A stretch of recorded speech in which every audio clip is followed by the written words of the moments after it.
ভূমিকাকে উচিত শিক্ষা দিয়ে জব্দ করছে কাজল আর রাজরানী। সম্পূর্ণ জানতে হলে দেখতে থাকো। গল্পের শুরুতেই আমরা দেখতে পারি অভিমন্যুবাবু কথা বলতে থাকে রাজরানীর সাথে। এরপরেই যশোজিৎ মুখার্জি বলে যায়, তুমি যদি না ফেরো বাড়িতে তাহলে কিন্তু আমি ডিভোর্স ফাইল করব। সমাজে তোমার যত নাম আছে, যশ আছে, খ্যাতি আছে, সব কিছুই কিন্তু একেবারে ধুয়ে মুছে সাফ হয়ে যাবে। কথাটা কিন্তু ভুলে যেও না। তখন রাজরানী বলে, শোনো, ডিভোর্স না তোমার সাথে আমার অনেক দিন আগেই হয়ে গেছে, যেদিন তুমি আমাকে অপমান করেছো, আমাকে অসম্মান করেছো। তাই এসবের ভয় দেখিয়ে কোনো লাভ হবে না। তুমি আমার কোনো ক্ষতি করতে পারবে না, এই কথাটা কান খুলে শুনে রাখো। এরপরেই যশোজিৎবাবু চলে যায়। আর তখনই অভিমন্যু বলে, আপনি এখান থেকে চলে যান। আপনি এখানে থাকলে আপনার সম্মান নষ্ট হতে পারে, আরও অনেক কিছুই হতে পারে। এগুলো হয়তো ঠিক হবে না। আর উনি তো ঠিক কথাই বলেছে, আপনার নাম যশ খ্যাতি খারাপ হয়ে যেতে পারে। তখন রাজরানী বলে, জানো তো, একটা কথা বলি, ভয় পেও না, তোমার সাথে আমি সম্পর্ক তৈরি করতে আসছি না। কিন্তু ব্যাপারটা হচ্ছে, অনেক দিন আগেই আমার সাথে যশোজিতের ডিভোর্স হয়ে গেছে মনে মনে। কোর্ট কাছারি তো এসব থাকেই, কিন্তু এসবের বাইরেও একটা কোর্ট থাকে, যেখানে জজ সাহেব থাকে স্বয়ং ভগবান। উনি যেদিন আমার চরিত্রে দাগ ছিটিয়েছে সেদিনই ওনার সাথে আমার ডিভোর্সটা হয়ে গেছে। এখন তো শুধু ফর্মালিটিটা হবে। যাই হোক, তুমি ভেবো না যে আমি তোমার সাথে আবারও সংসার করতে আসছি, এটা ভাবার কোনো দরকার নেই। আমি ঠিক আমার মতন থাকতে পারবো। আমি শুধু চাই আমার ছেলের পাশে থাকতে, তাকে নিয়ে আমার সব কিছু। তাই এইটুকু তো আমি চাইতেই পারি, তাই না? স্বয়ং তখন বলে, কিন্তু আমি যে আপনাকে মা বলে ডাকতে পারবো না। আপনি আমার জন্য কি করেছেন? তখন রাজরানী বলে, কিছু করতে পারিনি তো, কিন্তু এখন আমি চাই করতে। এখন আমি খুব করে চাই তোমার জন্য কিছু করতে। বলো, তুমি কি পেলে সব থেকে বেশি খুশি হবে? এরপর স্বয়ং বলে, সে জুঁইকে পেলেই সব থেকে বেশি খুশি হবে, কারণ সে জুঁইকে খুব ভালোবাসে। রাজরানী বলে, ঠিক আছে, যেভাবেই হোক জুঁইকে আমি তোমায় পাইয়ে দেব। তুমি শুধু একটু ধৈর্য ধরো, বাকিটা দেখবে ঠিক হয়ে গেছে। এর মধ্যেই তখনই অভিমন্যুবাবু বলে, তুই তাড়াতাড়ি সুস্থ হয়ে ওঠ স্বয়ং।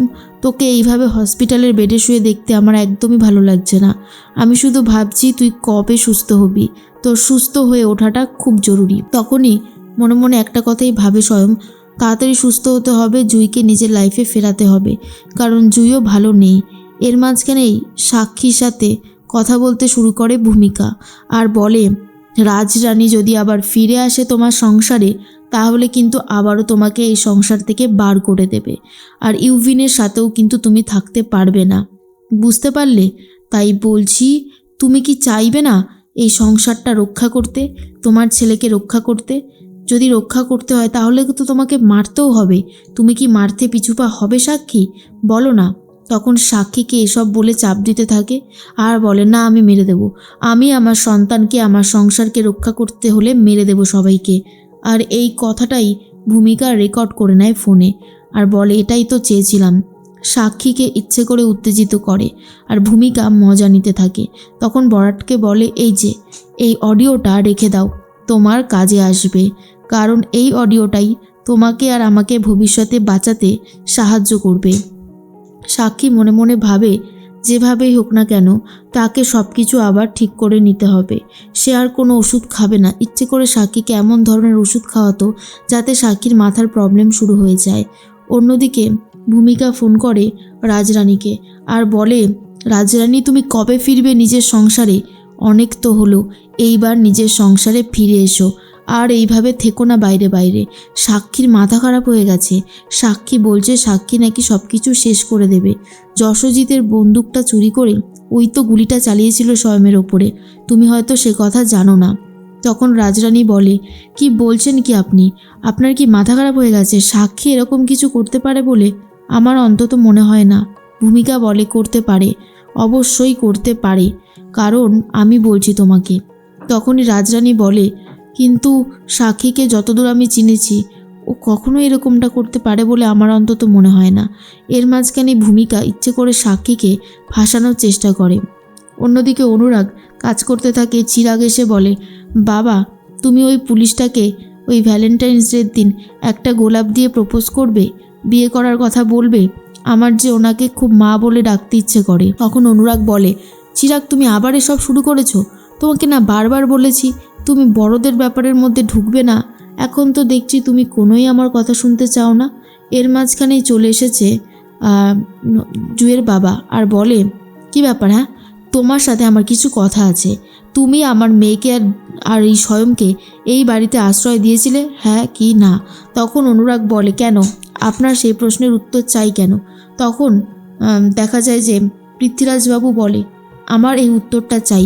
যতক্ষণ না আমি এই উত্তরটা পাচ্ছি ততক্ষণ আমি এখান থেকে কোথাও যাব না।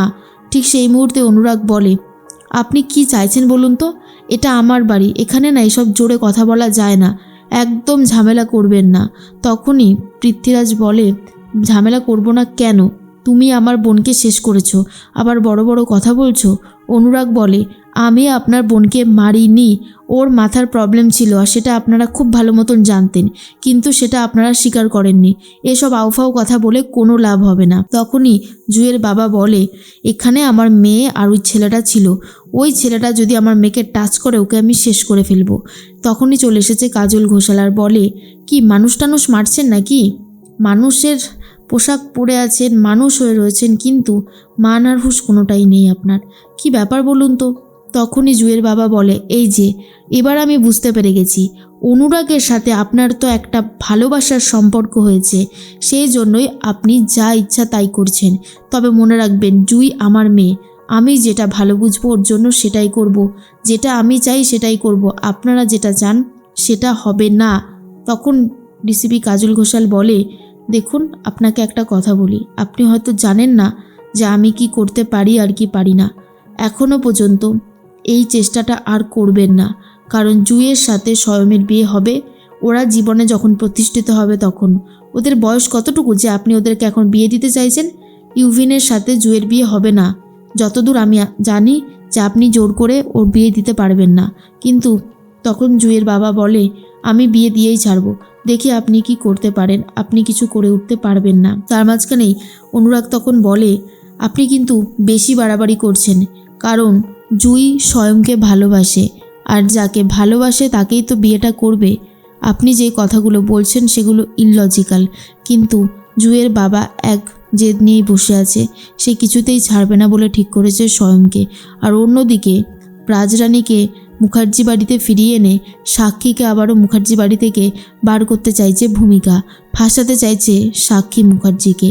কিন্তু কাজল ঘোষাল আর রাজরানী থাকতে সাক্ষীকে কোনোভাবেই ফাঁসাতে দেবে না, আর ভূমিকাকেও জব্দ করবে।